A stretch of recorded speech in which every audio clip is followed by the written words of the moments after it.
जनतेसाठी कुणाशी भेटणारा आपला चॅनल सत्यमुख।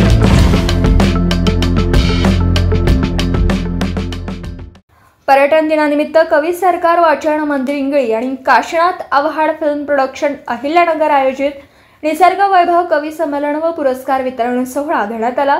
सदर संमेलनात काव्य स्पर्धेमध्ये सौ अनिता प्रवीण बर्गे भोसले सातारा यांना तृतीय क्रमांक देण्यात आला। त्यांना प्राध्यापक किसनराव कुऱ्हाडे, अध्यक्ष शिवराज कॉलेज गडिंग्लज, डॉक्टर श्रीकांत पाटील, प्रसिद्ध कादंबरीकार कवी संमेलन अध्यक्षा सौ सुरेखा वाडकर इचलकरंजी, रामेश्वर आमरे चित्रपट अभिनेते, दशरथ पाचारणे चित्रपट अभिनेते, काशीनाथ आव्हाड यांच्या हस्ते बक्षीस देऊन सन्मानित करण्यात आलं। सदर संमेलनात अनेक जिल्ह्यातून कवी कवयित्री यांनी सहभाग घेतला होता। सत्यमुख प्रतिनिधी विलास पाटील, इंगळी तालुका हातकणंगले। जनतेसाठी कुणाशीही भेटणारा आपला सत्यमुख। लाईक करा, शेअर करा आणि बेल आयकॉन ऑन करा। मित्रांनो, विसरू नका।